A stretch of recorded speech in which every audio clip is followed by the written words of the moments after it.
This is the RotoWire Fantasy Football Podcast brought to you by our friends over at No House Advantage. I'm John McKechnie. That's Mario Puig. Today we're getting into all the Week 5 action from every angle, breaking down every single game, fantasy, betting, you name it. We got it here on this episode of the RotoWire Fantasy Football Podcast. Let's get it rolling.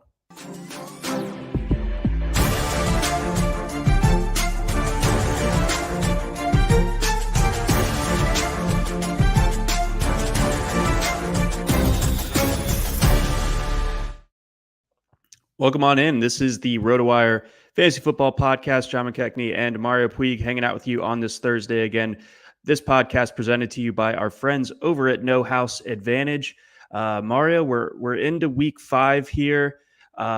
Baseball season just wrapped up yesterday. I just finished what might be the most average fantasy baseball season of all time. I finished exactly 500 in both my category leagues, and I finished 7th out of 14 in the RotoWire Stake League. So that's playing it right down the middle. Yeah, and that I think that would bode well for your fantasy football season because baseball is not even your strong suit. So you're going to probably finish like 3/4 in every league this year. We're off to a pretty good start here, although the injuries with Miami specifically, I'm very leveraged with the Tua Waddle combo. A little bit of Tyreek Hill as well. So, we'll see how things go this week up in the Meadowlands as far as the Giants or the Dolphins Jets game. And kind of the Giants do too, if you think about it. I mean, they hang out there like pretty often. Like you can see them there at least 8 times a year, sometimes more. Unbelievable. But we're on to Week 5 here, and we've got a Thursday night game that, if both teams were at full strength, I'd still say this is teetering on unwatchable. But I love these two teams, John. I think it's a great game. Yeah, anyone that's been listening to us this year knows that we are very glowing about the two horse teams. Yeah, it is like the NFL specifically is like, we're going to try to make this Puig guy go completely insane finally, permanently. So let's move that one to a Thursday. What else? I mean, these teams are so stupid and mismanaged. Fire everybody. Dissolve both teams. Constrict the NFL to 30 teams. Delete these two. Yeah. Hard to argue. And we're going to have a tough scene at running back with both of these clubs. Jonathan Taylor being sidelined and Javonte, of course, being out for the season now. I know that you've kind of moved most of your fantasy football interests in the season long to best ball. But would you have it in the event of you playing it in a free agent budget league? What would you have plopped down on Mike Boone? I don't know. I like Mike Boone probably more than I should. I must be missing something because to me he looks like he clearly would work as a runner in the NFL. And even if he's bad as a pass blocker or something, like we see guys pass block poorly and stay in the league, and those guys aren't even good runners. And Boone can run. He's always been able to run. He's explosive. In the NFL, he's always produced with carries. So I'm inclined to believe that if Mike Boone gets an opportunity, he's going to do well with it, or at least do better than Gordon, who basically just fumbles now. He's got like 4 years in a row with 4 more fumbles. And granted, he took 16 weeks in those other cases to get there rather than 4. But I don't know what Gordon actually does well. I don't know what Latavius Murray does well. I don't know why. I know neither of them can run with the football like Mike Boone. So if Boone doesn't play going forward, I think it would have to come down to, I don't know, he somehow gets Russell Wilson hurt on a blitz pickup. But it's like, when's the last time we remember some guy being that bad in a blitz pickup that it's like, oh yeah, that quarterback was good until his running back, who shouldn't have been playing because he's a bad blitz pickup guy, but a good runner. So they put him on the field and got the quarterback killed. Like, that's just never happened. It seems to me like it sounds like coaches.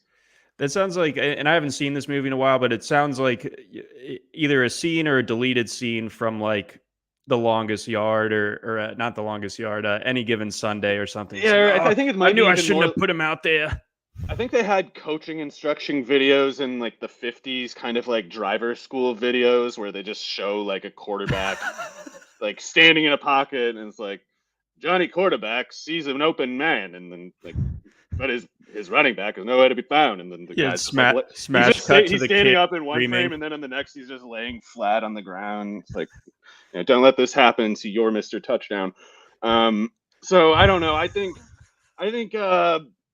Boone is clearly their best option. Part of the problem there too is Hackett is one of the dumbest people ever to breathe, and he's a head coach of the Broncos. So I don't know what you can take for granted there, other than just a very stupid team. But I like Boone. Yeah, I'm just picturing the Simpsons episode where Hank Scorpio gifts ownership of the Broncos to Homer, and they all show up at his house and they're throwing the football around, but they can't catch it and stuff. That's kind of what I'm picturing as the current state of the Denver Broncos. I definitely feel like the shootout meme picture of Hank Scorpio at this game in general, like not at anyone in particular. It's just the thought of it has me ready to go to that extent. Yeah, Scorpio flamethrower. If you could tackle someone on the way out, that would be great, Homer. That and so on. You only move twice, folks. We're a family here. Maybe the best Simpsons episode. I'll be right back. Very good. But beyond that, a little recap on the fab as it pertains to Mike Boone. So I tried to get him in my NFC RotoWire online championship. I put down, I think, like 22 or 225, 227 out of a $1,000 budget. Got beat out slightly, so I didn't feel completely dumb about that. I was relatively on the right side of it, but the winning bid went for a little bit over 25% of budget, so I was able to scoop Caleb Huntley at about half the budget. We're already so deep in the bin of names, aren't we? And all those best ball articles about like the 18th round targets, I write up these guys where I'm like, this is stupid. This guy's not. Why am I even talking about this? And yet, a Caleb Huntley type was well off my radar with that sort of article. And yet, here we are wondering whether we should spend like a quarter of our season fab on this guy. It's unreal, and we're just barely into October. Before we break down this Thursday night game more fully, we do have a question here from Matthew, patiently waiting there. Should I offer Jamar Chase, DeAndre Swift, and Darnell Mooney in exchange for Mixon and Adams? I don't know. I mean, it's tough to think through things like these where I feel like the winning side is sort of the one that kind of just has better luck with the players, because there's nothing obviously better about one group than the other, and it comes down, like, the whole gap, if there is one, comes down to Swift being hurt right now. I don't know. I don't think I would, but it's not because I'm so much against it as much as I have difficulty pinning down what I even think is going on. Swift could be also like a top 5 running back when he gets back, so I don't know. It might be worth just waiting. And the Mooney part also is tough because he could be just a 0, even though I think he's a totally good player. The Bears, I'd be more leery for the Mixon Adams side of this with Mooney being thrown in. It's like, can you just not give me Mooney? Maybe if you have like a losing record right now and you really got to get something these next 2 weeks specifically, but otherwise to me, it's just kind of Chase and Swift versus Mixon and Adams. And yeah, you'd rather have Mixon and Adams this week, but what about 2 weeks from now? Okay. All right. So good perspective there for Matthew. And then quick flex question here. Which Wilson, Garrett or Jeff in the flex? I'm sorry, forgive me. Who do the Jets have again this week? The Jets have the Dolphins. Man, that's not a bad matchup for Wilson because he's been their primary slot receiver, and Nick Needham, the main slot corner for the Dolphins, is not a very athletic guy. Like, he's better against big, slow receivers. But let's see. Wilson, I guess Jeff Wilson, I think I'd kind of lean toward. That might just be me being risk averse or something, because I think we would say Jeff Wilson has the higher floor as like the ostensible featured running back on a heavy favorite, run heavy team. But Garrett Wilson is the one who could give you like an 80-yard touchdown. Like, Jeff Wilson can't do that. So maybe if you need upside, go with Garrett. I'd probably go with Jeff, but I might be being like a chicken about that or something. And for the record, our flex rankings for this week do have Jeff safely ahead of Garrett. Both startable in the flex discussion, but Jeff a decent bit higher. And I think I agree with you. This game script sets up, with the Niners being almost a touchdown favorite on the road. They run the ball a ton to begin with. So I do like Jeff Wilson in that particular setup just a little bit over Garrett Wilson. Garrett Wilson could obviously make it look silly, but I think that's the safer He play is right now dependent is on Jeff. Zach Wilson, which Jeff is not. So Far too many Wilsons already. Unbelievable. Anywho, let's get on to this game. So we do have the Broncos checking in as 3.5 point favorites. I think it depends on the book there, but it's one of those two depending on where you like to book. And according to DraftKings, a couple days ago, most of the it was been fairly split this whole week, but a little bit over 50% was on Indianapolis. And in light of the Jonathan Taylor news, things have swung a little bit in the betting market in favor of the Broncos. It hasn't really changed the line, of course, but at the same time, Broncos now getting about 55% of the betting handle and volume. Yeah, I mean, I hate the Broncos, and I can't remember hating a team as much as I do this Broncos team, but I still think they're probably going to win this. The Colts just have Jonathan Taylor on offense. Like, I know that they might think otherwise, or there's a lot of people out there who have bylines suggesting things like, "Oh, Jonathan Taylor's actually not that helpful. He's replaceable, and Nyheim Hines is the guy to replace him." So, good. We get to see that tonight then. Right. That Nyheim Hines contract that everyone was competing over to praise the most, just because Chris Ballard sent them a thumbs up emoji on Twitter DMs or something. These people, I think, are going to learn what running back. Well, they won't learn. They'll get an opportunity to see the difference between what a real running back is and whatever they seem to think they see in Hines. Hines is fine as like a lesser Kevin Falk type. Like, he can catch screens, and he's fast enough and has enough route running background that he can beat like a linebacker on a slant or whatever else. That definitely happens. But if you simply notice as a defensive coordinator, whether Hines is on the field, you say, "Oh, take that linebacker out, put in a safety." And he can't get open against the safety, and he can't run against the safety. So I don't actually think Nyheim Hines scales up. I think he plays pretty much the same role he ever does, probably capping out at like 35 snaps, maybe 40, I guess. But be it in the NFL or at North Carolina State, he has never been able to find the open field. He's always been fast. He's always worked hard, whatever else. I'm sure he's likable. I'm sure that explains something why they seem favored toward him. But he cannot run with the football from scrimmage. He can run in a straight line if the space is created for him.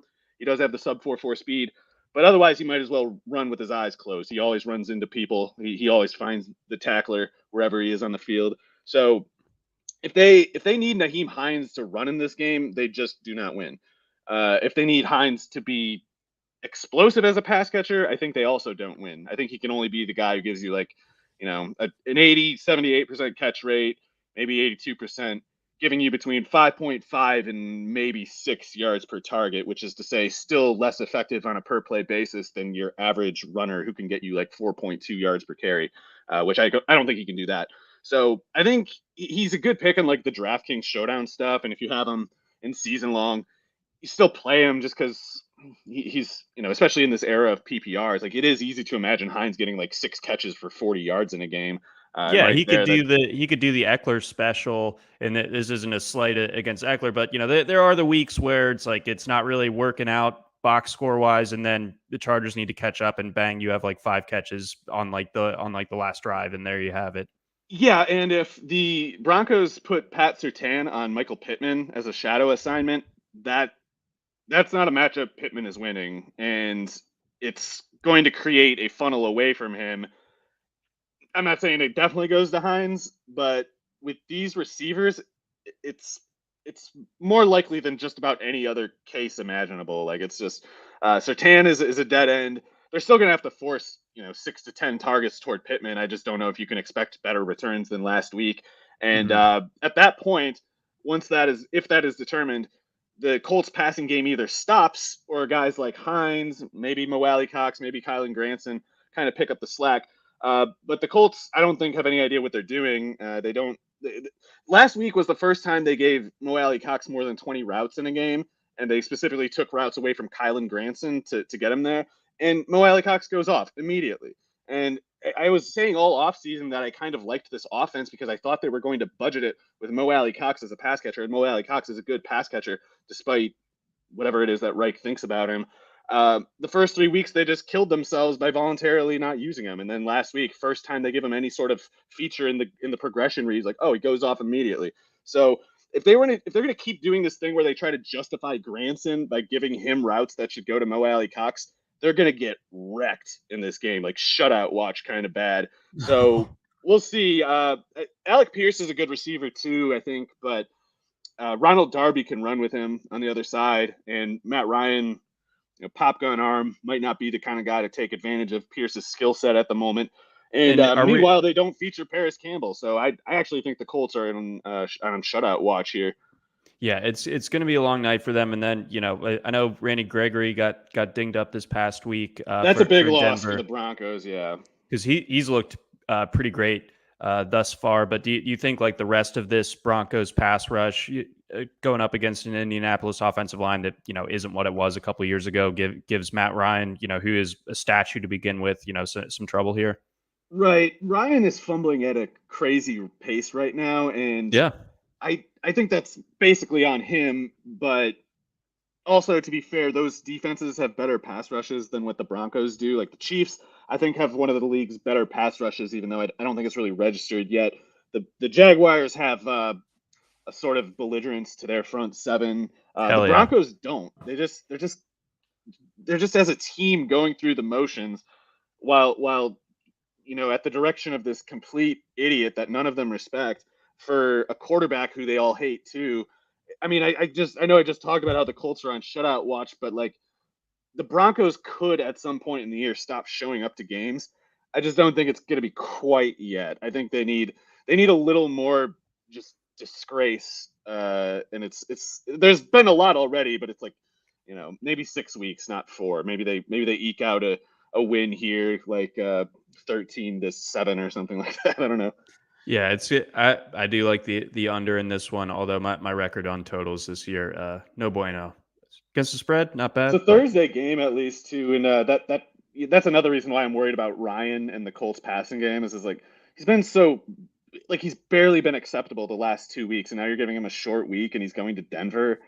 I don't know. Seems like a lot that could go wrong, I agree. And I was saying this to Nick and Jeff on the XM show earlier this week. But, when it comes to Matt Ryan and the fumbles, I just hope that later in the season when he's getting close to the fumble record that, we get the Aaron Judge-esque cut-ins to whatever it is that you're watching on television. It's like, we got to see if Matt Ryan's about to fumble again, folks. It's 3rd and 8. We got the Colts at their own 30, and let's see what Matt Ryan can do here. Can he get the record? He's got a chance. He's got to get this one, but he's got a chance if he does. Oh boy! So looking forward to that, and hopefully broadcasters nationwide are listening to that genius idea because everyone loved the Judge cut-ins so much as well. Anything else to add on to this game before we move on? Should be a good game for Cortland Sutton and maybe Judy too, even if the Broncos don't score many points.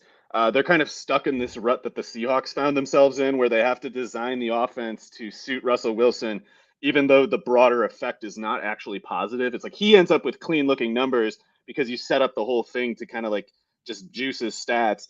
But the infrastructure it requires to do that is one that is not effective for competing in football games. So I don't expect them to really score points as much as kind of like end up with short fields because of the Colts playing so poorly. And maybe Wilson gets 2 or 3 touchdowns while throwing for like 210 yards, but they'll never get over that 220 yard range predictably while Nate Hackett is the coach, because Nate Hackett has just decided that he doesn't like Albert Ekwegwinum, and he's going to bench him for Eric Saubert. And you're going to see stupid-ass theories about why this is happening. And, like, one of them you're going to hear, I guess Albert Ekwegwinum's not blocking good enough. That's not even it. Hackett's just got a personal problem with the guy. Eric Saubert is a trash blocker. He doesn't do anything well. And if they want to play 10 on 11 when they're already playing some kind of bad version of football. Like they're going to keep being awful. So they'll win this game, I think, but it's going to be just crap football. Yeah, I mean their wins have been hideous thus far. I mean the Texans game, they could barely get out of their own way, and then if not for Jimmy G really stepping up, I don't think the Broncos win that game against the Ghost of Niners as well. Orlovsky possessed Garoppolo and gave Hackett yet another unearned accolade in his life. He's coach's son, rich kid, big idiot. He sucks. Get it over with. Pull the plug on this. Yeah, I mean this is would this be in the last 5 years like potentially the second one and done coach for the Broncos? Or no, I guess who was the other one? Stupid question, probably. Vance Joseph was there for 2 years, I think. Yeah. I don't know. What Nate Hackett would really look good in? That this is not me wishing injury on him exactly. I just think it would be a good look. The Bobby Petrino neck brace press conference. Like he looks like he would be a good Bobby Petrino in a neck brace as like a Halloween costume. Yeah, no, I like that. Or the Hugh Freeze special from a couple of years ago where he's just coaching from a hospital bed up in the coach's booth. One of those two we need to have happen because otherwise it's just tragic. He's going to show up to a press conference midweek looking like Bobby Petrino, but it won't be because he had a motorcycle accident or an affair. It'll be like he crashed his bird scooter. I fell in the hot dog cooker. My industrial size hot dog boiler. I tripped and fell in it. Something like that. Yeah, I mean it writes itself. It really does. Before we get on over to the Sunday games, we got a quick message from our friends over at Blue Wire. All right, on to the London game.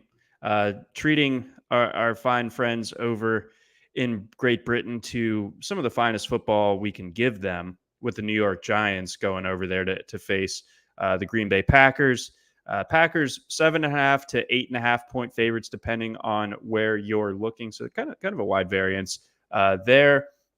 One of my like betting mantras for this year when it comes to the Packers is they're not going to blow teams out. I thought that them giving 10.5 to the Patriots last week was one of the easier calls of the week, but when it's this Giants team and they're as dinged up as they are, not just at quarterback, but also at the skill groups, I kind of feel like this is a game where, not unlike Indianapolis where they're on shutout watch, but I think that New York's only going to be able to muster 10 to 13 points. And I think that the Packers can just, over the course of time, go ahead and score 20, 23 points and get it done. So I like the Packers to cover, but begrudgingly. Yeah, if the Packers don't cover, I think it's because of the Giants sort of going into a Bourbon Bowl strategy with all of their injuries. It's kind of understandable. Like, why not just kneel down? This isn't a real game. There's nothing. Go get this game over with and see what the sights of London. I don't know, but I don't. And I say the Bourbon Bowl strategy is cutting out the Packers from the cover by because it would be like they run the clock out so fast the Packers can't even get up 14 points or whatever they would. If the Giants run like 40 plays and the Packers run only 55, that's a way for the Giants to cover, even if they just barely get any points.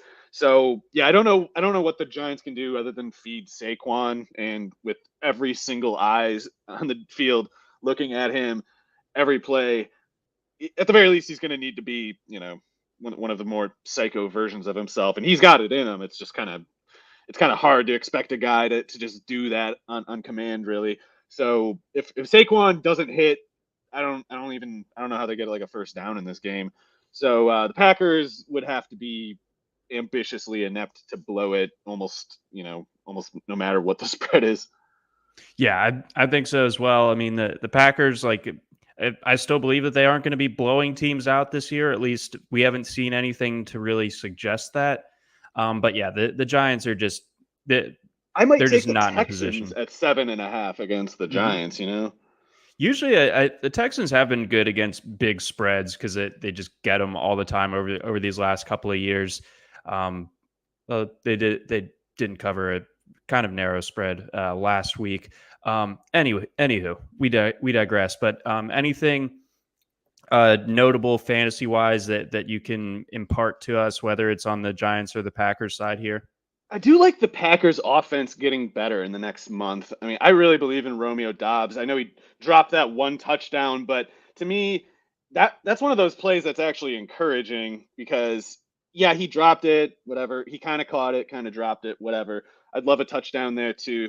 But that he was able to get the box score he did in that game, and especially the week before against the Buccaneers, and drop a pass like that and still have a very clean, clearly encouraging box score over those two games, that makes me even more optimistic because I see that as room for growth. And not just that, Dobbs beat Jonathan Jones. He had big separation on Jonathan Jones on that play. And Jones, he's either like a 4.34 or a 4.31 guy. He's fast, and Dobbs had him smoked. I'm not saying Dobbs is that fast, but if Dobbs was running like anything better than a 4.45, he is going to be a really good starting receiver soon. And I think the Packers have a need for him. Lazard getting going is going to open things up in the middle of the field. They got to stop doing that two running back formation. It's just not working. But the Packers, I think Dobbs is going to take them further than I expected them to go as a passing offense. So with Dobbs in mind, our guy Chris has a question. Needs a wide receiver 2 and a flex from this group. Dobbs himself, Adam Thielen, Robert Woods, or Rashad Penny. I think I'm going Dobbs and Penny. I'm trying to see the. Sorry, what is it? Who's the Vikings playing again? The Vikings have the Bears at home. Yeah, oh man, that could go either way. That one's tough. So I love Rashad Penny. I am a little worried about this Saints matchup. Like the Saints run defense might be a bit much. So I don't feel confident in making this pick exactly, but I think I would go Dobbs and Woods. But sorry for kind of wimping out, but I don't feel strongly about it. Okay, fair enough. And then any last thoughts on this game, maybe on the Giants side before we get on to Steelers Bills? Yeah, they're pretty bad. Okay, all right. There we have it, folks. All right, onward. We got the Bills, 14-point favorites against the Steelers. It's dizzying to me to see the Steelers with a plus number in the double digits next to them. But I mean, they've been bad against the spread this year. They've been bad pretty much in general. They're making the move to Kenny Pickett. Notably, none of his passes hit the ground last week, but 3 of them did go in the hands of the New York Jets. Say what you will, he never misses. I mean, that's just facts. You're just stating facts at that point. But 14, we've seen the Bills have these type of inflated spreads at home over these last couple of years as Josh Allen has kind of ascended into that, best quarterback in the league type of discussion.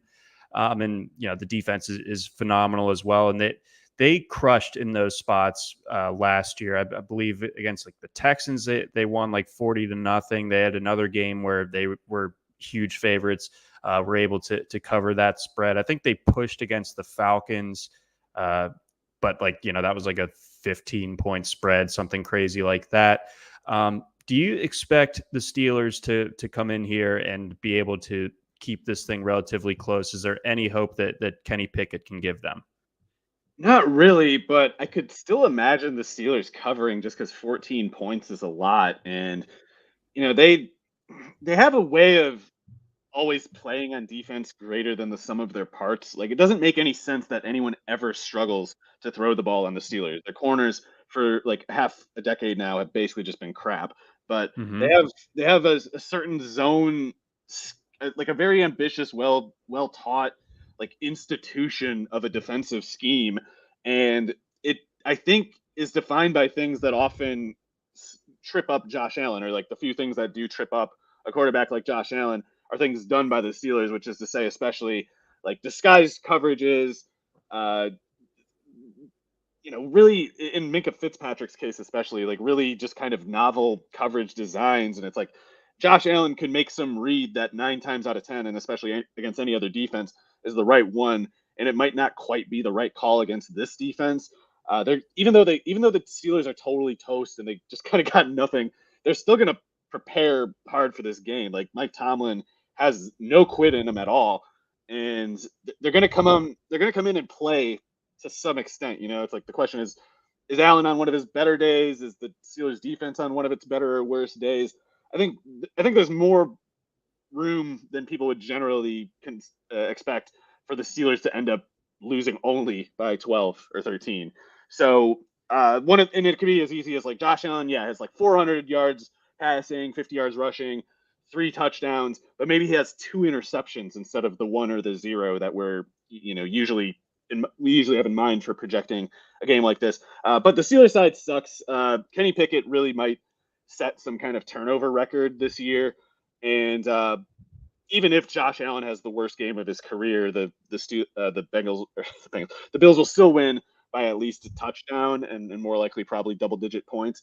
But the question is, I guess, just like, does the Steelers defense cook up something to cause a turnover or two to sort of throw off the Bills for a quarter or two from their otherwise rate of production and scoring? Because they'll always correct eventually, but even the best offenses have downward blips at times.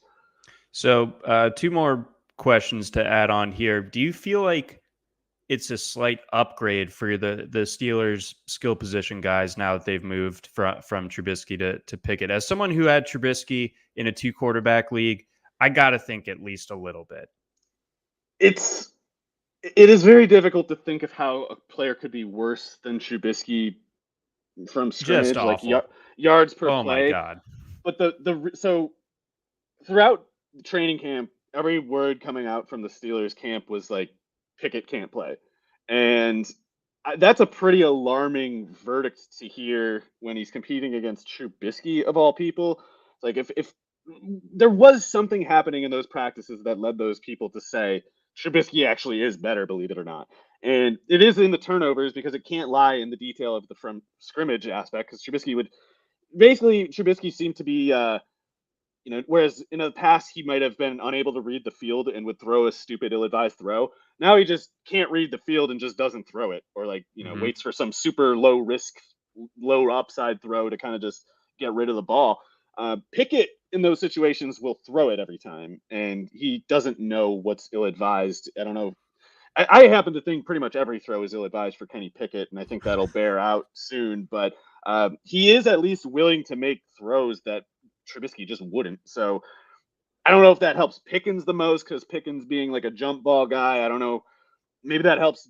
I don't know. I don't think it's going to change much for Deontay Johnson, because his target volume was always assured. It's like Pickett might venture into a part of the field that Trubisky didn't, and I guess that would have to be Pickens if it helps anyone. But I don't know. I don't think it really is going to change anything, except they're going to turn the ball over even more.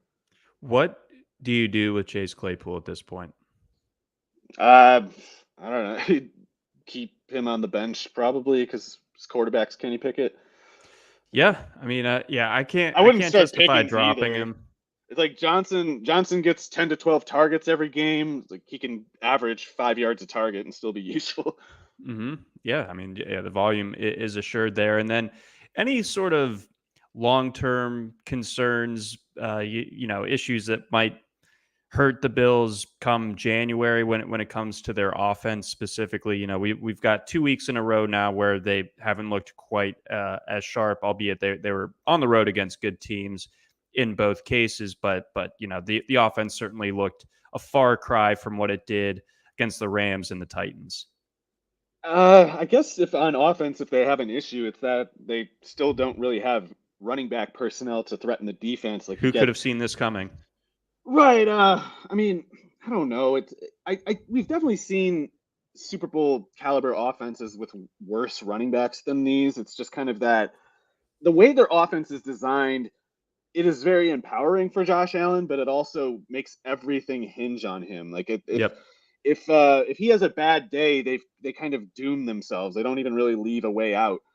So I think you would need, especially the colder the weather gets, the windier it gets, the tougher in the playoffs specifically, the tougher the defenses get. You really do want to be able to run the ball on a team and be able to enforce your will against them, because dictating the dimensions of the game, those details lie in things like that. Like, does a defensive coordinator look at your personnel in the huddle and wonder if he can keep you from taking like 8 yards just because you want it. And he doesn't want that. So he tries to stop that first and foremost. And if you demonstrate the ability to do it, it'll linger in his head. It'll affect all the play calling from that point until they set a precedent where you don't just get 8 yards every play because you want it.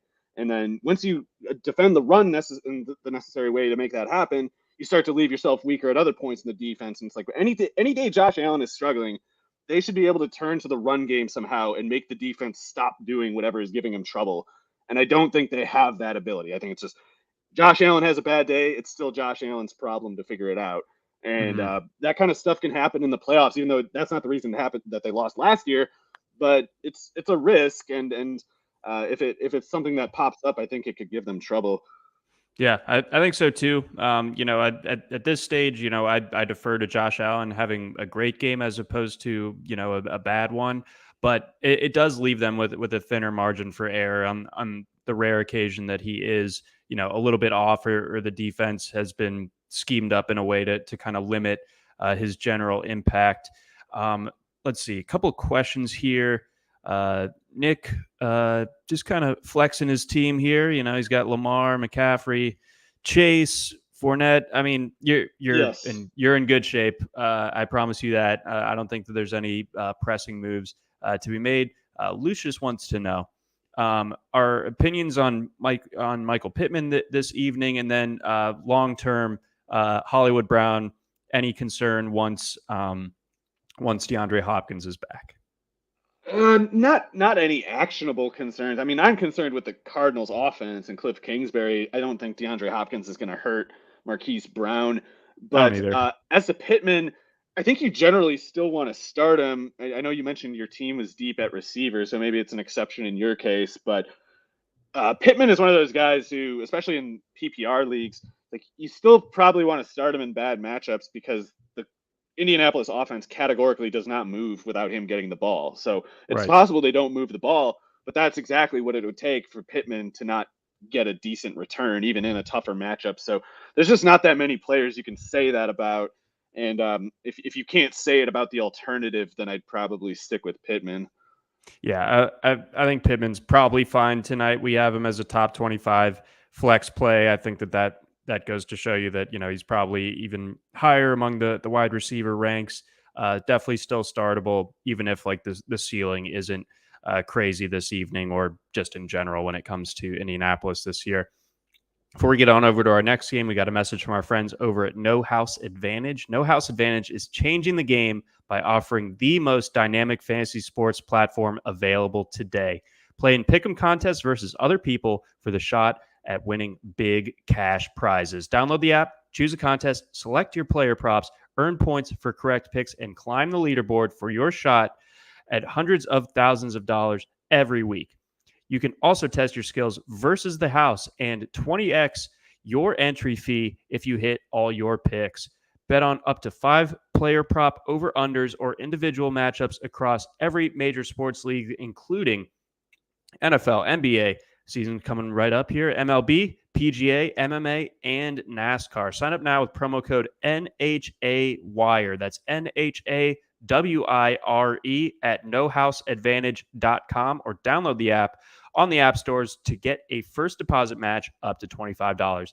Make sure to check out No House Advantage today and experience daily fantasy sports redefined, because it's not just how you play, but also where you play. You won't want to miss out on this. We also got a message from our friends over at Play with Swagger. There are 50 million fantasy sports players and sports bettors in the U.S., but 90% of all cash prizes are only won by 2% of players. That's because most sports gaming options were created for pros. The dudes dropping loads of cash on data to find an edge over the rest of us. No Swagger. Swagger is a daily fantasy sports site created for sports fans who simply want some skin in the game and a real shot at winning. Tired of losing because of one bad pick? Yes. With Swagger, you don't need to be perfect to win. You simply create a ticket of 4 to 10 simple player props and score points for the ones you get right. Your score determines your win, not the perfect ticket. You can be half right and be all right with Swagger. Swagger offers the most player props and biggest payouts of any DFS site, as much as 50 times your money. Plus, You can play fantasy football along with all the major U.S. pro sports, as well as international soccer, Formula One, NASCAR, fight sports, rugby, cricket, and even esports. Ready to play? Visit playwithswagger.com/RotoWire to sign up, and Swagger will give you $10 free to try them out, plus match your first deposit 100% up to $100. Swagger, daily fantasy for all fankind. All right, Mario, on to our next game. We got the Browns hosting the Chargers. Browns let me down last week. I thought that they were gonna go in and get the win over Atlanta. I was wrong. We'll talk a little bit more about Atlanta here shortly. They're a bunch of tough customers over there. But when it comes to this game, the Chargers got right last week against the Texans. They let the Texans back in a little bit, of course, as they are wont to do. They love to play with their food. Now they go on the road, second week in a row. They're playing the Browns.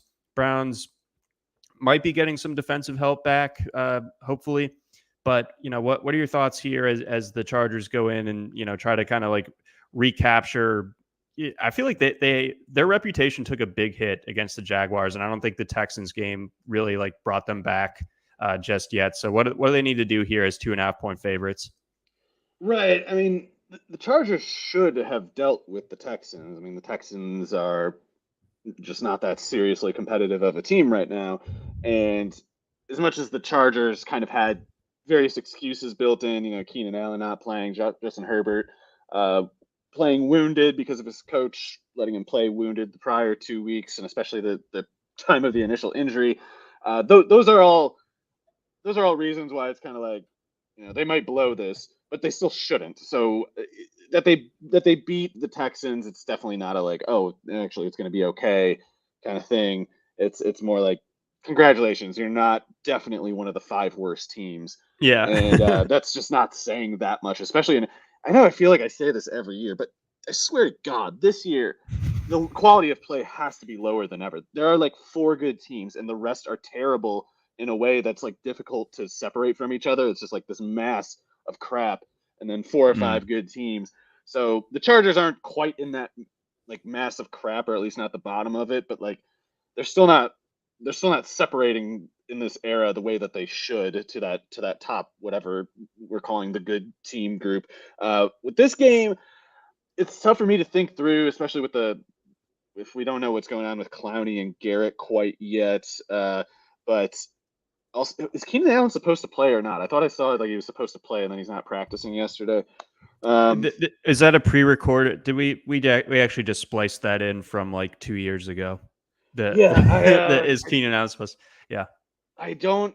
Okay, so if he plays, that's big, of course, and if he doesn't, it's again a big concern for the Chargers.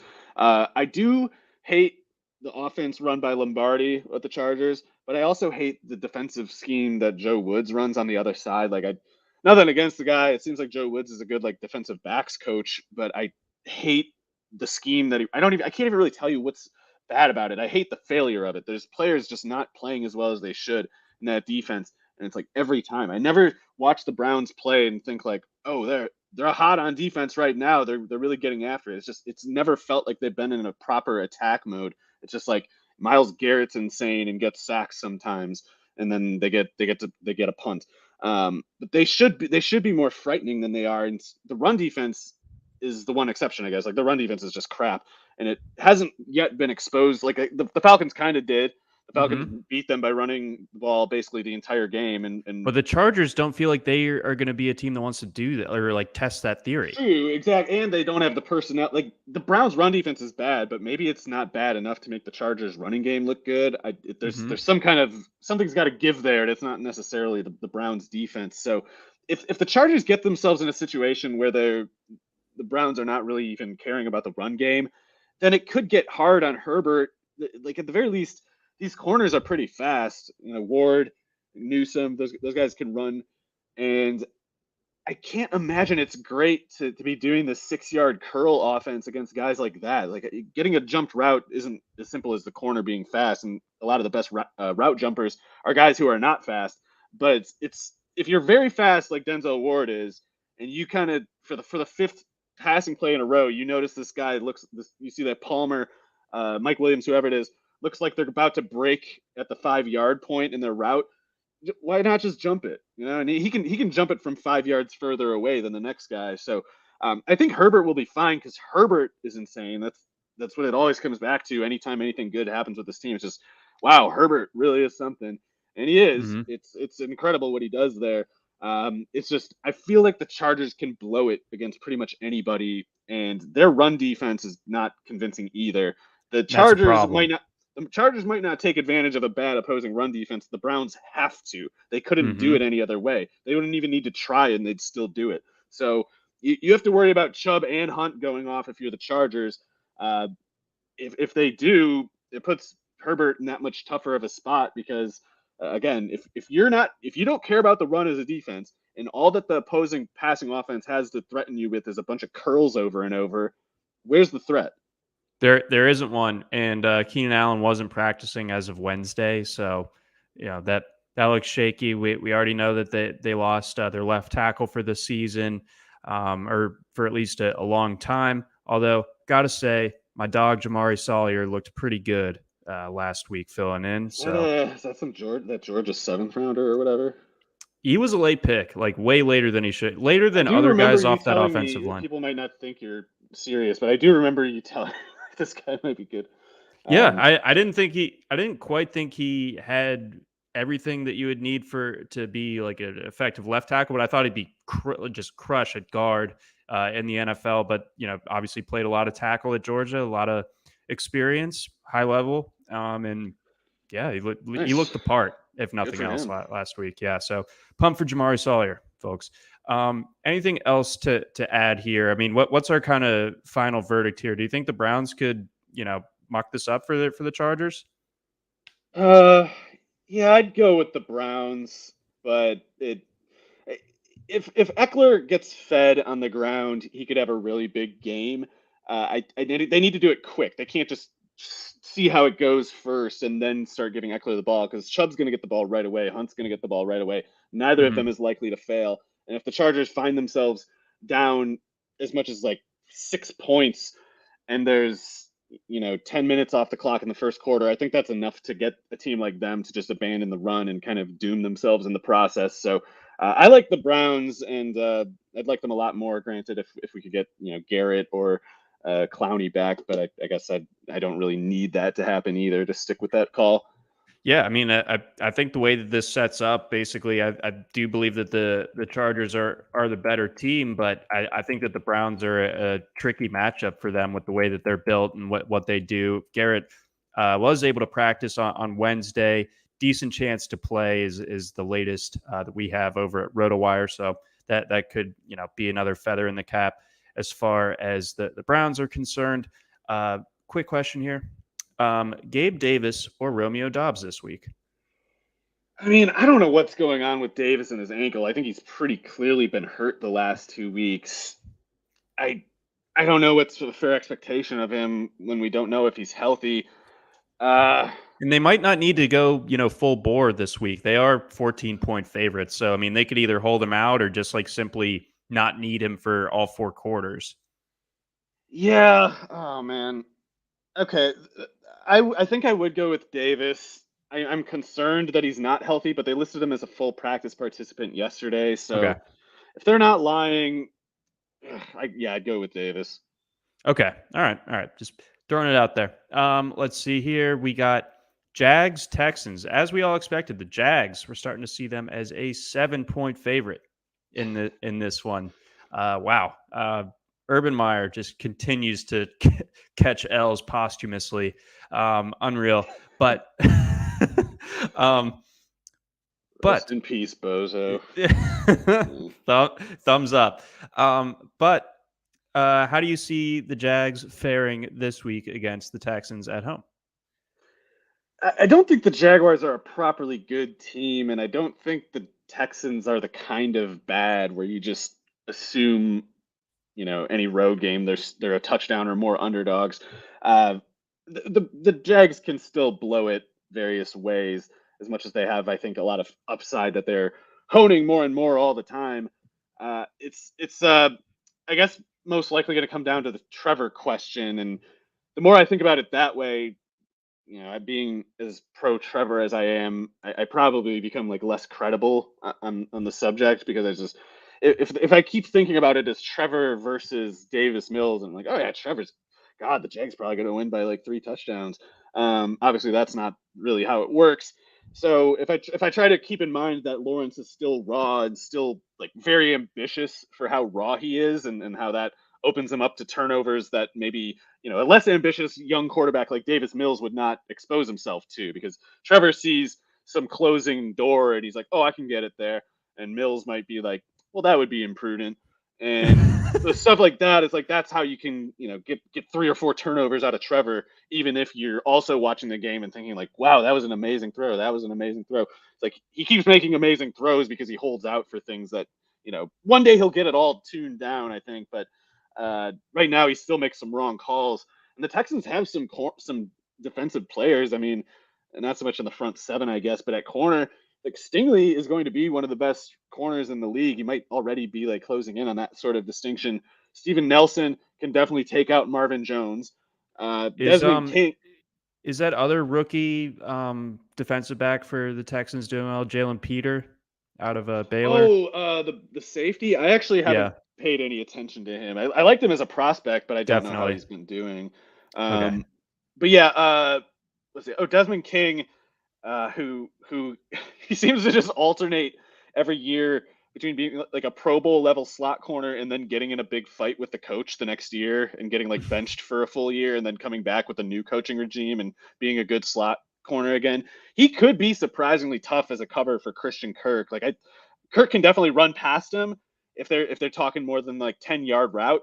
But King is really good at jumping and sitting on those underneath kind of routes. So if you want to run like 7-yard slants, 7-yard curls against them, he can be surprisingly pesky. But if they have enough time to set up like a play action post route with Kirk, yeah, he'll lose King eventually. And if the safety's not there to help, that'll be a big play.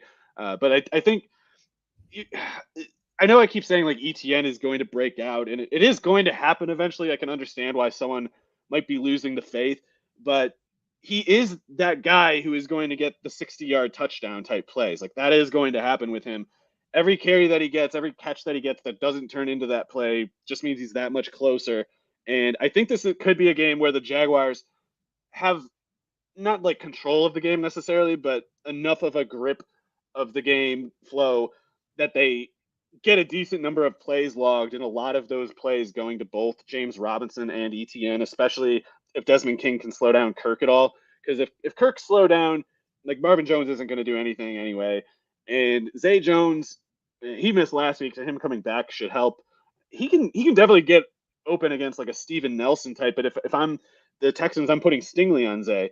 So that could be a really tough matchup for Zay too. So at that point, to me, the Jaguars either move the ball or in necessarily through those running backs quite a bit, or they kind of just blow it and don't move the ball at all. So that's the way I see it.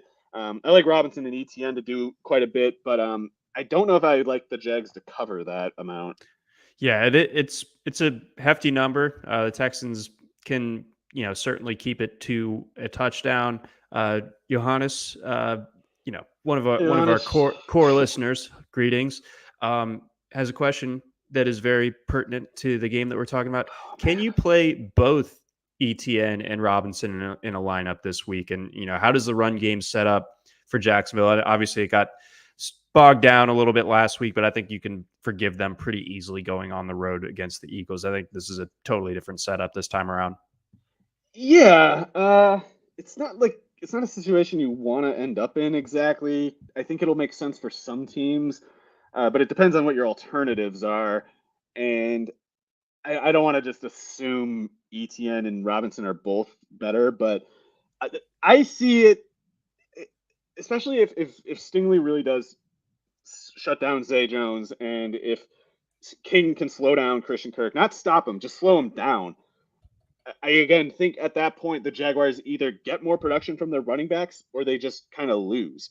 And as somebody who thinks they'll win, and someone who's really high on both James Robinson and ETN, it's easy for me to imagine them both having good games, just for the same reason it's easy to imagine Nick Chubb and Kareem Hunt having a good game at the same time. Mm-hmm. But the Jaguars don't run as much as the Browns and have yet to get ETN as consistently involved as a pass catcher as they should, in my opinion.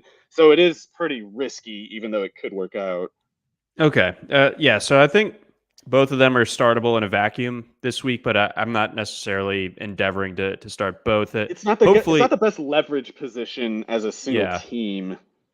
I could. I do have a best ball team with both, and like I hope That that both works. of them end up in my starting lineup for the week. But yeah, I think just in regular leagues where I have to set the lineup, I'm probably not deploying both either. And then any optimism or anything else when it comes to this Texans offense? You know, Nico Collins had a couple of big catches last week. Uh, is he, startable again in I 12 like teamers? him. I mean, I like Nico Collins. I just can't tell. It's hard to tell whether the production that he and Brandon Cooks get. It's tough to tell whether they're truly seizing it from the defense or if they're sort of hanging around until a defense screws up and gives them this opening, which they've taken the opening when it's there. Like they're at that level at least. Some players they can't even capitalize when the defense hands it to them. But we still might be in that phase with Cooks and Collins, if only because of the quarterback or whatever, the offensive scheme, whatever it is, where they maybe don't really like beat defenses. They don't necessarily like dominate their opponent as much as they capitalize when the opponent screws up. So I think Cooks always projects well just because he's getting a lot of usage and he is a top talent, even though the numbers don't always show it. So he's capable of having that big game that he just shouldn't really seem to on paper. But I think Collins, especially as long as Cooks is there, he's going to be hit or miss because they just don't throw enough to offset his cold stretches, and he is a high ADOT kind of receiver, which makes it easier for the quarterback to miss him. And Right. I don't think these outside corners are so bad with the Jags that it's like an obvious green light. I'd like Collins a lot more against a defense like Washington's or something. Okay. All right. Good to know. Good framing there, and good kind of expectation setting when it comes to this Texans team. And I don't think the Texans will be trailing as much as they did against the Chargers last week, to where they really kind of have to open it up in the passing game. Especially they So got Pierce going. I mean, I don't know yeah. how good I think that Jaguars run defense. I think the Eagles lit them up largely because of just the lopsided nature of that game and the rain and the road context all making it weird on Hmm. them. But I also think Pierce is good. I mean, Yeah. he doesn't really lose anybody, but he's the stop start is there, the anchor is there. He plays through contact. He I don't do you remember Rudy Johnson? He reminds me of Rudy Of Johnson. course. Like For the Bengals. yeah, he's like exactly that kind of player. And he was an Auburn guy, is that right? Yes, he was. Yeah. Okay. All right. Gears are churning. Gears are churning. All right. Well, we'll get on to Flaming our next game guys. here. We love it. Um, Before we get on over to our next game, a message from our friends over at Monkey Knife Fight. Football is officially back on Monkey Knife Fight with all the NFL action you're looking for. And if college football is more your speed, they've got plenty of that. I'm on that show, so check it out. On Monkey Knife Fight, there's no sharks, no salary caps, and no math. It's just easy to win, easy to play, daily fantasy player props. Join now at monkeyknifefight.com and you'll get your first game free. Then use promo code RWNFL to get your first deposit match instantly up to $100. So what are you waiting for? Join Monkey Knife Fight today. Again, that promo code is RWNFL over on Monkey Knife Fight. All right, next game. I don't think we have to linger too long here, but do you worry about a Vikings travel hangover against the Bears? They are giving 7 at home. It's a little concerning, if only because I don't know what the hell any of it means. I mean, I don't know what I've never gone to Europe. I don't know even from personal experience what it's like to fly back and if you feel like a zombie for 2 weeks or whatever. There's got to be a risk of that, and the Bears, their whole approach as a team this year is to just make it come down to as few plays as possible and bank on like bad luck on the opponent or good luck on their part, getting them a tiny margin with which the clock runs out before they can lose it again from every opponent being they're better. This is the only way they can win. So that's something to keep in mind when your players go against the Bears because they can kind of they just kind of kamikaze your team, Mm-hmm. and it's they don't win, they don't do anything good themselves, but they ruin it for you. So I think though you got guys like Justin Jefferson and Thielen especially who are good at Jefferson. You always start, but Thielen, I know he had a couple rough games to start the year. Got people who were banking on him in that flex or that wide receiver 3 spot. Got them thinking like, oh, maybe it finally happened. Maybe he's toast now. And I don't see it that way, but I also see this as the kind of setting where if Jefferson does anything at all, I think Thielen might be a dud. And vice Mhm. versa too. I mean, I don't want to say like Jefferson's just in the clear or whatever, but he is more likely than Thielen to do something if the other does anything than the contrary, so or the vice versa. So I worry about a guy like Thielen, Madison. I don't know what you do with a guy like him. I mean, I guess you're not starting him anytime Dalvin is active, but it's like you might be tempted by the spread and like how bad the Bears are. And I guess to be fair, there's a chance that the Vikings do get up like 14-0 and they say like, all right, Madison, you're going in. Dalvin doesn't need this. It's Mhm. totally possible, but these are all very particular scenarios, I think, and it's kind of hard for me to think through like meddling with them unless you just kind of don't have a choice but to start a guy like Thielen or start a guy like Madison. So always start Jefferson and Dalvin, but even Kirk, I don't want to start Kirk this week. Okay. All right. So that we're looking at what could be a pretty ugly game here. I think I like the Bears to cover as long as it stays at 7 and doesn't go beneath that. I think I might just kind of hold my nose and go with as gross as it Yeah, feels. it's Division game. The travel hangover.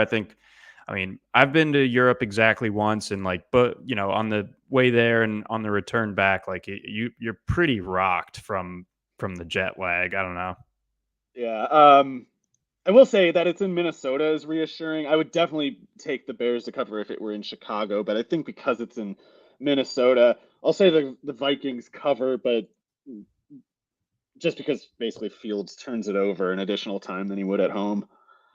So that they're going to have him throw more than 3 passes, and This yeah, is that it's just such an unserious offense, you know. It's like you either don't run it, which is kind of what their choice has been, or it's like or you risk all kinds of dysfunction. I mean, it's about as bad as it gets. Unreal that they were 2-1 at one point. We'll look back in December and have a good chuckle about that. Moving on, we got Patriots Lions. Patriots 3-point favorites at home. Mac Jones, I think, was practicing in some way, shape, or form earlier this week, so that could have him back. But my complete hater brain was very excited to see Bailey Zappi look competent last week, Oh wait, and you're hating on Mac Jones? yeah, Oh, and okay. I thought you. I thought. I'm a huge Bailey Zappi stan Oh, I didn't also. realize that's what. So I was unfamiliar with your Zappy agenda. I thought you were going to. I thought I was going to be introduced just now to like I'm John McKechnie, and here's why I hate Bailey Zappi, and that would have been hilarious to me because I didn't know that. I didn't know you felt that way, and it would have been amusing to me. But it's also amusing to be a big Bailey Zappi fan. I mean, Yes. I wish him the best, though. I gotta say, man, I have never seen a weaker armed quarterback in the NFL than him. Mhm. Maybe Jake Luton, but God, dude, some of those throws just did not look like a quarterback. He was making good decisions, and I guess he has to with an arm like that only make good decisions. He has to be somewhat accurate. He has to know his limitations, and he's adapted to playing within them. But God, those are some big limitations that he's They need to looking just at. send him to driveline baseball this offseason and have him throw weighted balls at the wall for a while, get his arm stronger, and then beat out Mac Something. Jones next year. Yeah, I'd love it. He does. He wasn't really making mistakes, you know. So to No. have those limitations and not make the mistakes, he's aware of what he can and can't do. It's just when the tension is increased on you, eventually you're more likely to get pushed into the thing that you're not comfortable with. And I think the wheels fall off basically at some point. I don't. Maybe the Lions aren't the team to do it, but I don't know, man. Like I put it this way on Twitter: you watch Cooper Rush throw a pass, and you're like, "Whoa, I see why this guy is a backup. Like he's playing well, but the ball barely goes anywhere." And then you watch Hmm. Bailey Zappi throw it, and it's like Cooper Rush has a cannon.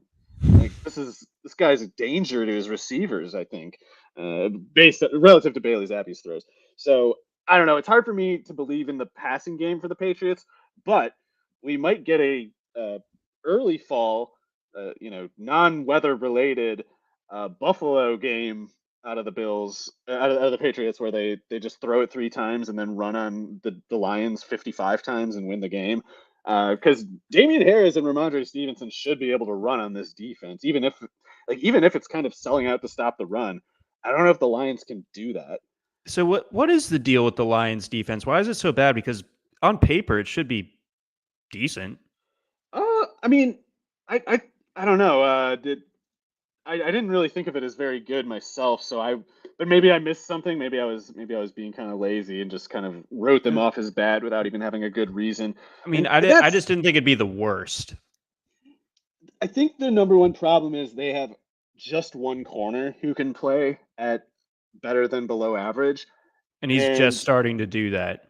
Yeah, no, Kuda totally looks good. Amani Oruwariye, if that guy ever had a chance, it ended 2 weeks ago.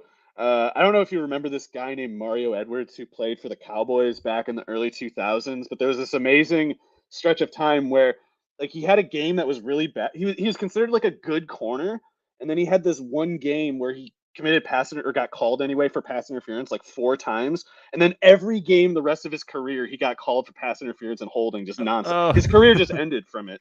And Amani Oruwariye 2 weeks ago got flagged 6 times for illegal contact and defensive pass interference. So if I'm going against the Lions, I'm throwing at him every play because refs love to do that stuff. Refs love to be like, "Oh, that's the guy who does the penalties. I want to do it." That's how it works. They're just like, "Oh, I knew that guy. I had my eye on him, and boy, was I right. There he is, a holding, and he is actually a holding. He actually does do that. So he kills the whole defense, and they don't have a real pass rush. Like Aiden Hutchinson, he had that 3-sack game, but he hasn't been consistently effective. I'd say he's more so been ineffective.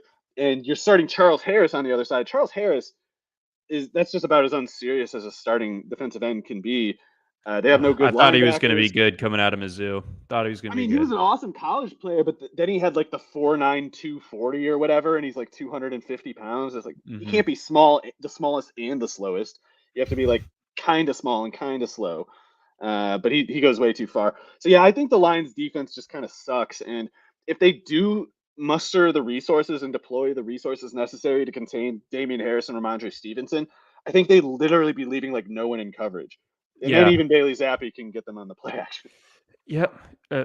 Zappi, for the uninitiated, former Houston Baptist quarterback, lit it up the COVID season, transferred up to Western Kentucky, set the FBS record for touchdown passes in a single season, beating out Joe Burrow. So I thought you were going to say Brandon Doty, the other Western Kentucky terror. We do love some Brandon Doty. White Mike, great shout out quarterbacks. To him. Honestly, it is. Go Tops, man. But I like the Patriots in this spot. Until the Lions are fun, they are a awesome watch every week, which is so much more than you could say about them for basically like the last decade or so plus, or you could probably back that up 20 years really. But I see some people saying like, "Oh, Dan Campbell sucks." Actually, no, they should not have a good offense either. The defense being bad and blowing games is not interesting.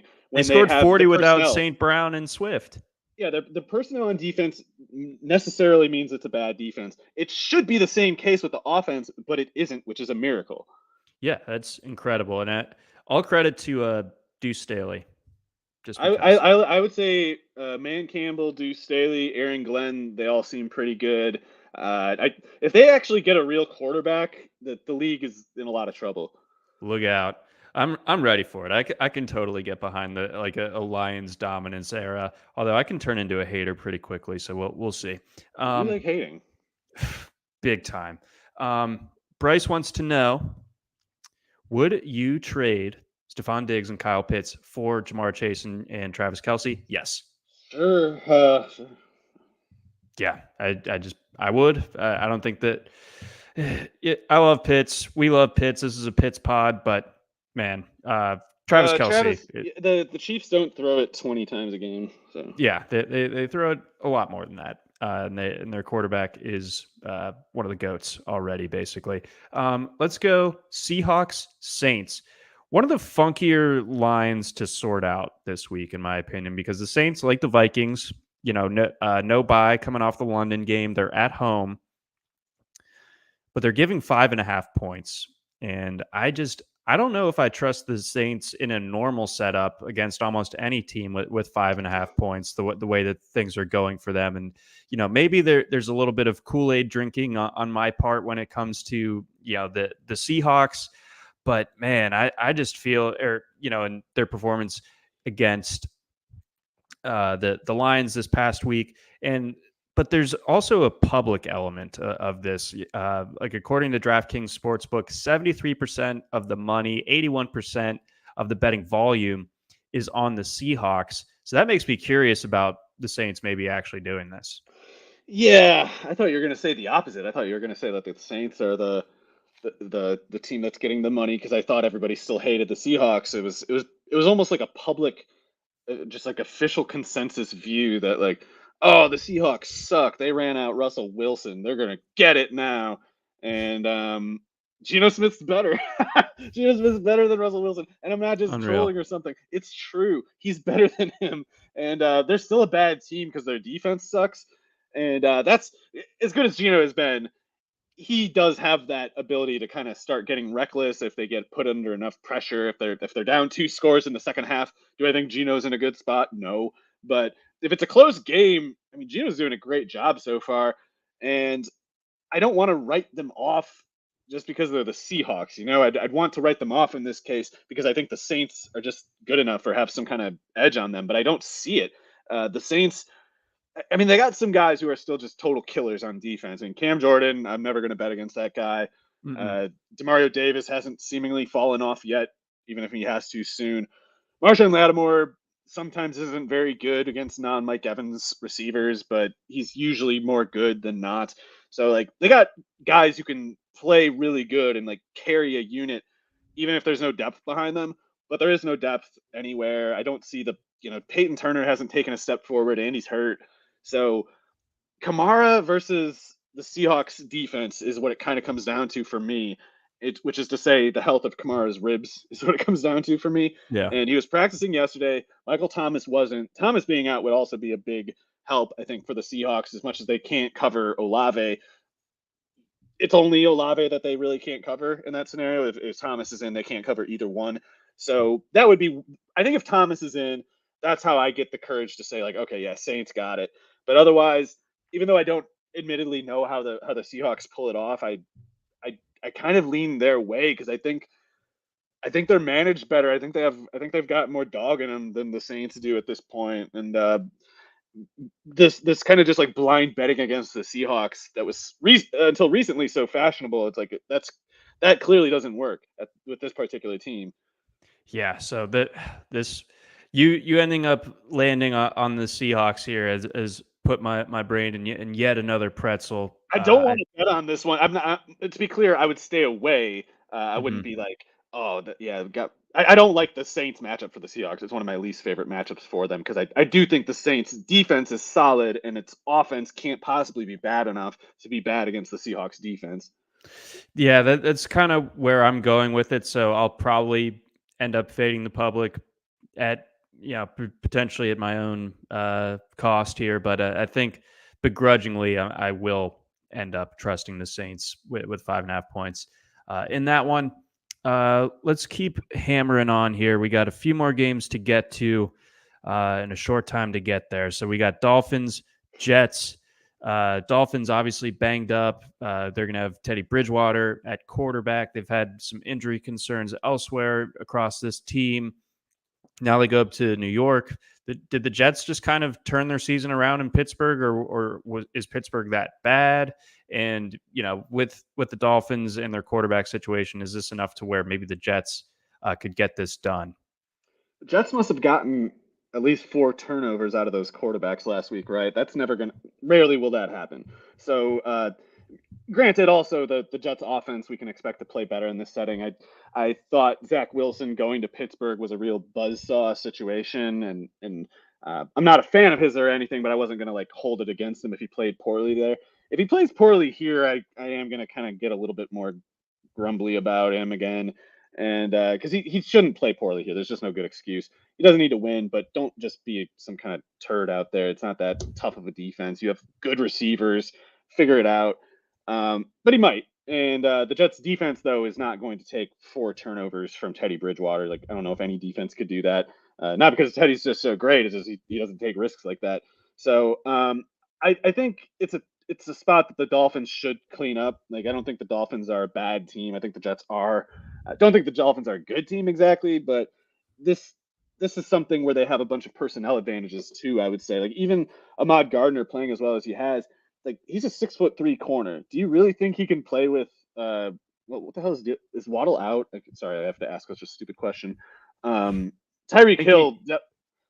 Oh, sorry. I was just go going to say on. Tyreek Hill definitely will not be covered by Ahmad Gardner. I mean, it's just it's unfair to expect a 6'3" guy to match up with a 5'8" fastest player of all time.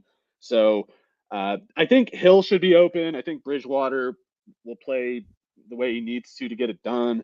Uh, yeah, if this was like a 5-point spread, maybe I'd take the Jets to cover, but 3 doesn't scare me with the Dolphins. Okay, all right. That definitely checks out. This is still a good Dolphins team. Maybe they don't drop off a ton with Bridgewater. Looks like Waddle being out would make it a lot hairier, I admit. fair. And thus far, the Dolphins a very public road favorite here. 94% of the money as of Wednesday, heading in their direction. Uh, then last comments here. Jets run game thoughts. I think both of those guys could play, and I think we're just seeing the bearing out of what we should have known would happen based on the workloads that we could project for them. Like Carter playing 45 snaps in week 1, I was like, this isn't going to hold. He can't do it. It's not physically possible. And I understand we want Breece Hall, the kind of prospect that he is, the kind of ADP that he had. We want him to get to week 1 and hit the ground running, but sometimes this doesn't work out that way. And the 1 week that Carter played ahead of him turned out to be meaningless. From this point, I think we're just going to see Hall get more and more of a grip as a pro. Not just like, not to say he'll like kick Carter out of the offense. I think Hall's emergence is going to make Carter emerge in a more sustainable fashion too, because you're just going to burn out Carter if you're giving him 40 snaps a game. If you're giving him 25 to 30, he can be more like that guy that he is in the first 10 carries, where he looks so fast and explosive. There won't be the falling off part if you can give Breece Hall 40 snaps and keep Carter at 25, 30. So the more Hall emerges, I think just the better the offense will get. And I don't see it as a zero-sum thing between him and Carter. I think if anything, the better the other plays, the better for the other, because they just get the ball more, get more chances at reps, and ideally closer to scoring range when they do it. So It's like I don't know. it's like the ice climbers from Super Smash Brothers. They just keep going up, lifting each other up. I didn't play that game enough to know the reference, but I have full Someone faith will in get it. I have the full faith in in your accuracy in particular about it. Beautiful. All right, that's all I needed to hear, really. But also, splendid takes on this Jets backfield. I do like both of these guys going forward. I think it just continues to get Good. better for both of them from here. Next up, we got the Falcons Bucks. I have a sneaking suspicion, Mario, that this is the week that the Buccaneers get on track. I think they're at home. They've lost 2 games in a row. And I think that the Falcons, they're the only team that's covered every spread thus far this season. Things I know. I think that we start to see a bit of a crashing down. I think that the Falcons will end up being like a respectable team by season's end and everything. And I think that they're definitely trending in the right direction right now. But I think if we still consider the Buccaneers to be one of the 5 best teams in the league, I think this is the week that they kind of prove it with a little bit of extra mustard on it. Yeah, they could. I guess I see it as like the last 2 games that they lost were games they should have lost, and so I don't know if they need to view this as more than like a taking care of business kind of setting. And I think with their personnel advantages, they should be able to kind of tie this game up with only like a medium level urgency. Like I don't think Tom needs to bring out the heavy guns for this. Uh, part of part of my thinking is just that they have advantages at corner. Their Tampa receivers against the Atlanta corners. Like we might have AJ Terrell shadow Mike Evans when outside, and let's just say he shuts him down. In the slot, I don't know what the Falcons can really do to help themselves. Like Russell Gage, Chris Godwin, Kalen Geiger, I don't really care. It's like the Falcons are just vulnerable there. And even Casey Hayward on the other side, wherever the opposite of Terrell is, Hayward is 33 or 34 now. He was already like a 4.58 guy when he came out of Vanderbilt. He's not looking great. A guy like I don't know anybody. Scotty Miller can run past. Somebody can run past Hayward if they leave him without help to single out Mike Evans or something like that. I have no good sense of the Atlanta run defense. I feel like they've gotten like okay results, but I don't know if I believe in them. Like Fournette has had a rough go of it this year. I don't think he's losing out to Rashad White, but I do think he I don't know why, but I feel like he does more here than he has pretty much all year. And the real question for me is I'm taking like so for instance, I'm taking the Tampa Bay offense as kind of like a given in this game, right or wrong. The question for me is what the Atlanta offense does in response. And that's really difficult to figure out, I think anyway. Maybe it's actually obviously just the answer is, oh, they're gonna get killed. Like Mariota's just gonna be terrible and they get killed. I think though there's a chance that we see the Atlanta offense look a little different. Like this would drive everyone insane, I know, but I think Pitts could have a big game here because the Falcons are covering and they're winning games that they shouldn't. You know, they should be 3-1, let alone 2-2, Mm-hmm. and they shouldn't be 2-2 either on the basis of their talent. Like they're already overachieving for that frame, and I think that if defenses respond to these looks that they're getting, this run game that they're showing in particular, it's like you can't let Tyler Algier put 80 yards on you on 10 carries. So you're going to look at that and be like, well, how do we prevent that? And I think you're going to find that eventually to defend the Atlanta run game the way you want to as a defensive coordinator, you have to leave a little bit less on Kyle Pitts and Drake London than you maybe assumed you would. And I think Arthur Smith could have done more to get Pitts going, yes. But I also think defenses are he's kind of taking what the defense is giving him, and how are we going to tell him otherwise when the results are what they are so far? So it's not good for fantasy, but I think Arthur Smith has kind of been pretty smart so far. And if they give him a different look, if they defend the run differently than defenses have in the first month, Arthur will adjust to that. He's not going to just like keep running for the sake of running. That's not what he's doing. So I could imagine the Falcons making a game of it if Mariota has his best game of the year so far. But anything less than that, yeah, the Buccaneers just kind of stomp them. Yeah, that's kind of my hang up as well. You know, the Patterson injury obviously stinks and changes their effectiveness at, with those short area passing reps out of the backfield, that type of thing. But I don't know. I think that the Bucks come in here all salty, coming off of a couple losses, and I think that they get right in this spot. And then speaking of the Bucks, we do have a question from Alex. He wants to know, would you start among these three? I'm guessing just a pick two, maybe, given how highly drafted these guys were. Godwin, Terry McLaurin, or Jerry Jeudy? We start one of those?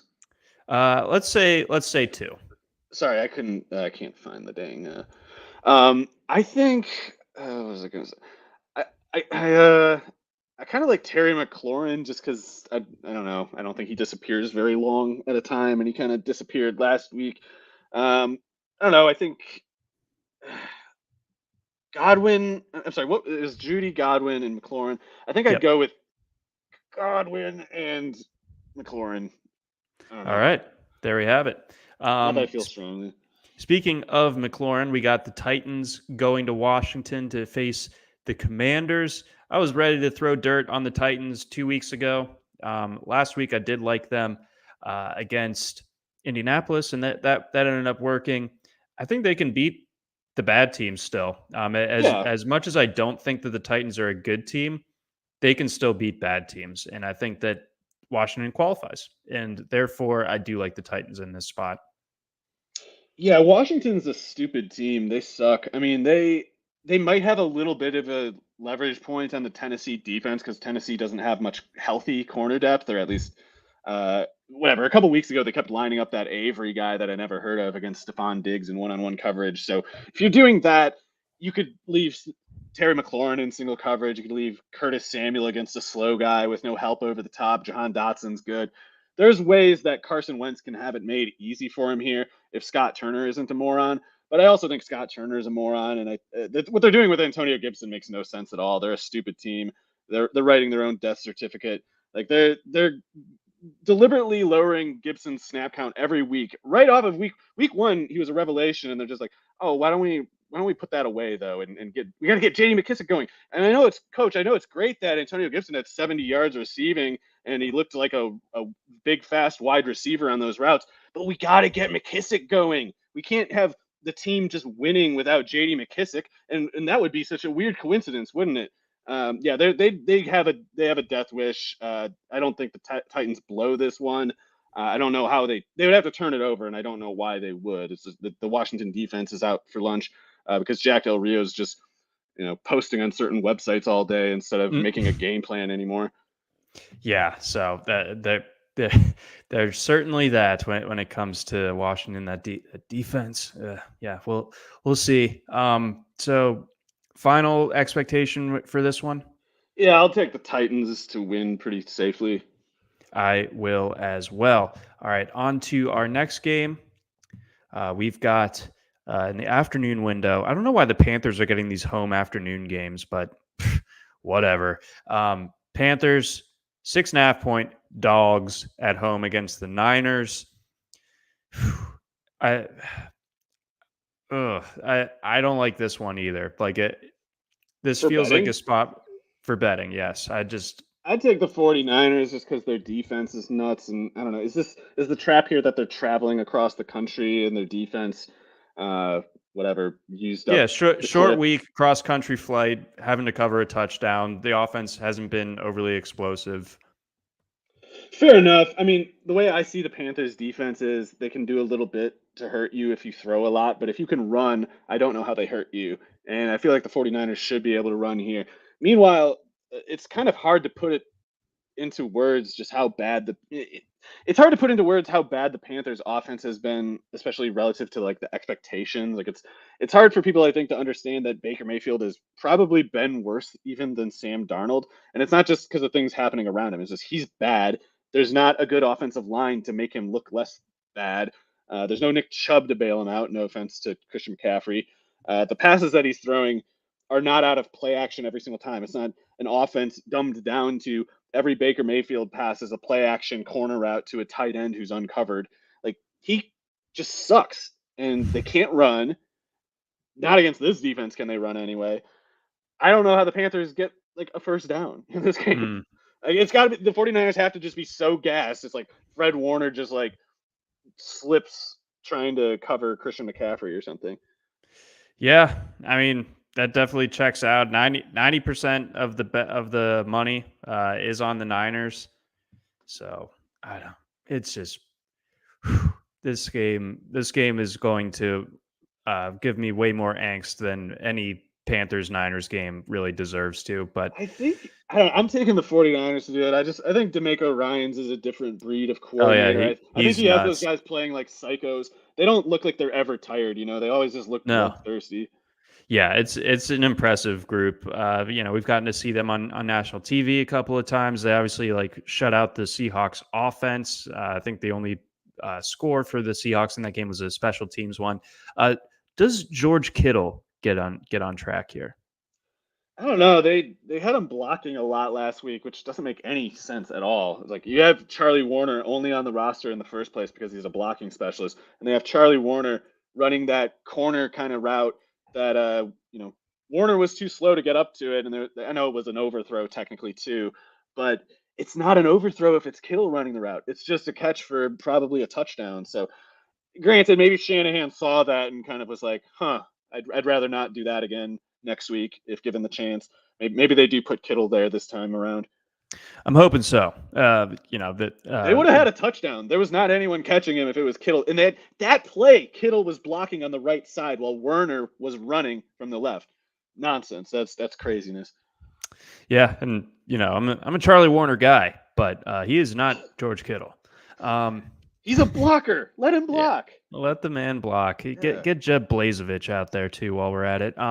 Anywho, Cardinals Eagles. Cardinals 5.5-point dogs at Eagles home. Cover.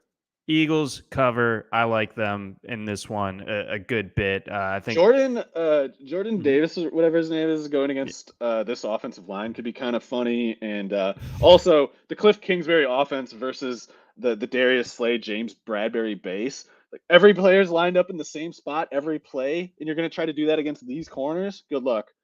Yeah, it's just that ain't working. And then let's see here. What else we got? We got Cowboys Rams. This is another game that the line has surprisingly moved to Rams -5.5. It was 4.5, I believe, earlier in the week, and a lot of money was coming in on the Cowboys. So what do you make of that? Yeah, I guess the outsized bets are on the Rams because 56% of the volume is on the Cowboys, and it's gone up 1.5 points in the favor of the Rams as the over/under dropped a half point. So, that Monopoly Man guy, he's on the Rams, and that bastard tends to win, I guess, more than I would like, more than I wish I could. So, with that said, with me having a perfectly fair warning about what I'm getting into, I'll take the Cowboys to cover, Sean, There because we go. I just like betting against the Monopoly Man for some reason, apparently. But to be serious, I wouldn't place the bet because that's spooking me off of it. That kind of money coming in makes me think that I must be missing something. Maybe it's as simple as just Aaron Donald versus this interior line eats it. Like maybe he just collapses this line. I don't know why that would be more likely this week than most others. And then the meantime, I just think the Rams kind of suck. I don't think they have anything going for them. It's like even Stafford in Cup, like they have to the function that those two get is kind of at the expense of the rest of the offense. Like you can't budget a healthy Rams offense without Allen Robinson putting up like 4 times the numbers that he has at this point. And you can't just say like, well, we'll just get it to Cup that much more. It's like, no, you're going to get a diminished return eventually. Someone else has to make a catch eventually, and they don't have anyone who can do it. So they can't run the ball. I could imagine Stafford ending up in hell because of this Dallas pass rush. So yeah, Mm. Dallas pass rush is why I'm saying if the Rams could run, maybe not, but they're going to try to win by throwing. They have to put their bad offensive line up to exposure against this pass rush. I don't know. That's a lot of turnover risk, I think, to be giving them 5.5.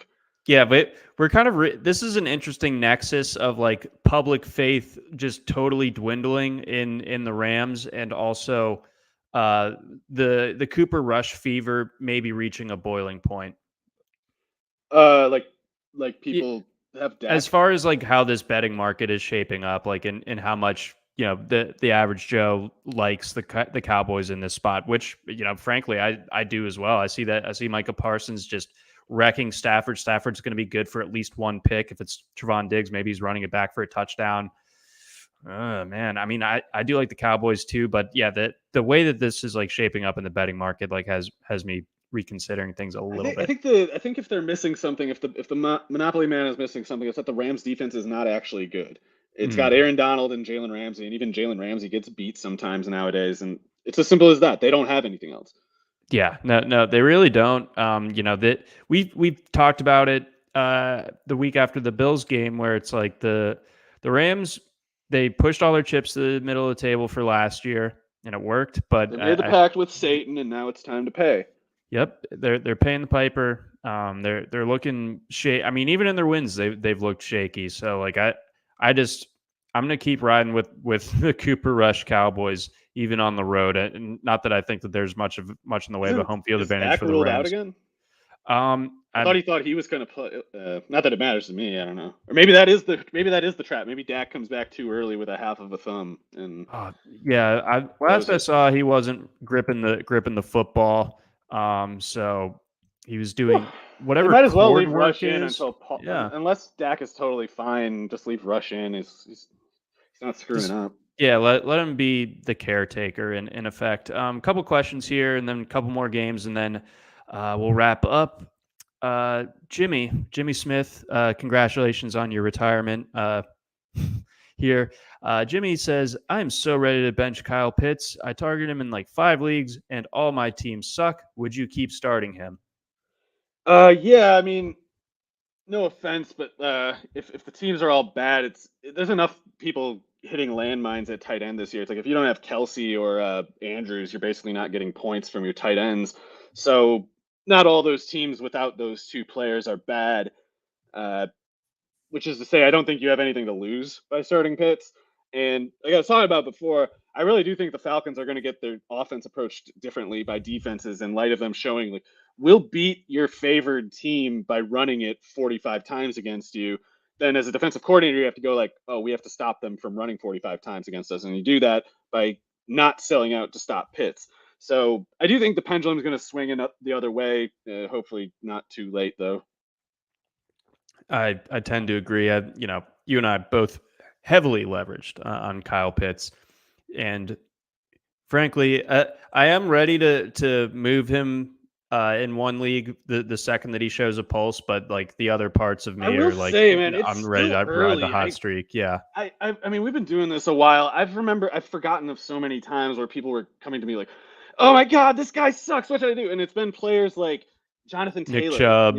Yeah, it's like I've had people come to me, "Oh God, I bought up all these Jonathan Taylor shares, and I'm worried that he's Trent Richardson." It's like I was like, at the time, even I didn't know what was going to happen. I was like, "Yeah, I get it that you're concerned, but I don't know, man. I just hold strong."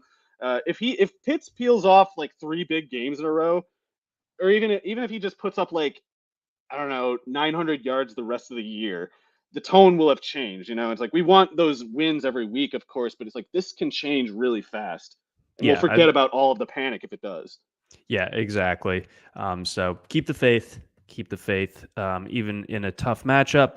All right, Sunday night game, Ravens, Bengals. Ravens 3-point favorites against the Bengals. The Bengals shredded the Ravens both times last year, although one of them, the Ravens had basically nobody for that game in Cincinnati. But the Bengals crushed the Ravens in Baltimore last year. That was sort of like the inflection point where it's like, okay, we need to start taking the Bengals very, very seriously.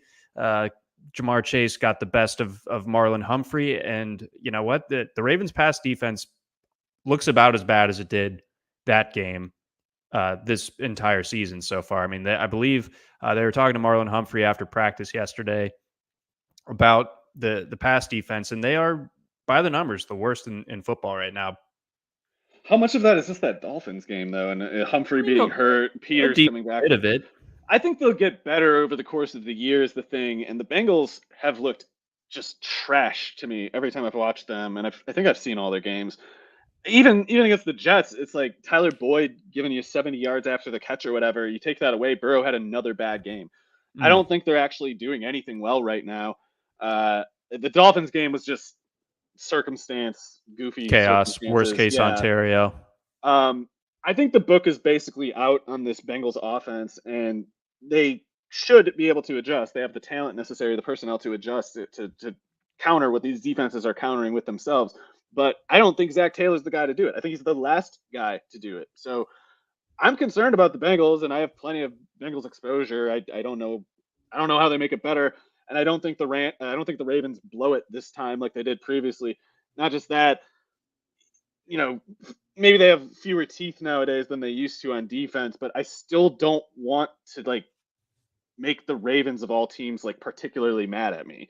Like I don't they're like the Steelers where it's just you got to understand there's just historical institutional momentum of high standards here, and they tend to correct over long enough periods even with the fluctuation. And the Bengals looking so bad, their ability to apparently run a 5-step drop, inability to run a 5-step drop, I think they're in trouble, and I just don't think that the markets have caught up to it yet, even if the Ravens are not some juggernaut themselves.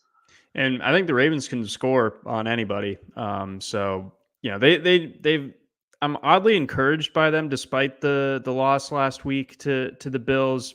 Another lead blown, of course. The sequence at the end of the first half really kind of like set that up, I felt like. But I don't know. I think the Ravens get right here. I think that the Ravens, kind of take care of business at home. And, the AFC North, I think, is pretty wide open. But I think these two teams are the best of that bunch. And I think that we'll kind of get at least one, sample to go back on with this particular matchup. And I do actually believe, I'm very pessimistic. No Bateman would hurt, but I still would take the Ravens to cover because I guess I'm just too high on Duvernay or something. Oh, Andy Isabella. I know that Yeah, I know that he's not going to be able to play in like base functions. He has so look. I know Isabella's been a total bust, but he's not as bad as the Cardinals made him look. That's Cliff Kingsbury being unable to think in any. The Christian Kirk bounce is coming. So it's a little different because Isabella's problem is he's small, and he traditionally offenses coaches are like, oh, small guy, use him in the slot, but he's not great in the slot because he drops passes when he's in the face of contact at all. He'll get hit over the middle, just drop the ball, and he's struggled to get going a little bit outside because he's not great at getting clean releases. But I'm sorry, 4.31 speed, production like he had in college, there's something he can do. And the Cardinals could think of literally nothing. The reason I think he might make some big plays for the Ravens is I assume they're going to get him slot reps, in which case he's not going to get jammed. And I'm hopeful that they're smart enough to only use him on downfield routes. And if you have him on a post route with a play action and the safety so much as sets his feet for a second, he's not catching Isabella, and the slot corner's not running with him. So I wouldn't be surprised if we see Isabella have some kind of confusing box score, not starting this week, but at some point when they get him up to speed, of something like 12 yards to target and like 4 touchdowns on 12 catches, just because that one area he can be a strength, I think. Just less DeMarcus Robinson, please, for the love of God, less DeMarcus Robinson. Let's wrap it up. We got Monday night, Raiders. Chiefs touchdown favorites against the Raiders. Raiders got off the deck, finally won a game last week against the Broncos. Chiefs, did something that I don't think anyone else is going to do the rest of the season, put over 40 points on the Buccaneers. Thoughts? Mahomes probably isn't going to play as good as he did against the Buccaneers, but he doesn't need to. I don't know what the Raiders' best option to compete, in my opinion, is feeding Josh Jacobs and keeping some of the pressure off of their lack of depth at pass catcher. They can't really run the ball in this game because the Chiefs are probably going to pull ahead quickly, and it's Arrowhead. So I'm not expecting a good case scenario from Derek Carr either. So yeah, I'd take the Chiefs by double digits if I could. Yeah, I like the Chiefs a lot here. The Raiders. Oh, by the way, if the Chiefs keep giving the ball to Edwards-Helaire and Pacheco instead of Jerick McKinnon, it finally started happening last week. That after putting up less than a yard a snap again last week, they finally started giving Pacheco and Clyde Edwards-Helaire the carries. And what do you know? How did that go? It's almost touchdowns. Like you could have known ahead of time. Unreal. And especially in Pacheco's case, like he lit it up the entirety of the offseason, then he disappears, and now we got him. So bad. Get him out. Yeah, no more, please. But that's going to do it for us here at the RotoWire Fantasy Football Podcast for Week 5, the preview show for October 6th of the year 2022. Be sure to check out all the rest of our podcasts. We got podcast every single day of the week. We double up on Thursdays too with a betting specific one presented by BetMGM. That's with myself and Nick Whalen. Make sure you check that out. And the Friday show, super helpful for DFS. Scott Genstad, Ryan Belangi, those guys know what they're talking about. So make sure you check that out before you set your lineups this weekend. Once again, for Mario Puig, I'm John McKechnie. Thanks for listening to the RotoWire Fantasy Football Podcast. Again, brought to you by our friends over at No House Advantage. Use that promo code WIRE. Try RotoWire today, free for 10 days. Get our premium tools, rankings, analysis, and breaking news alerts. No credit card required. Go to rotowire.com/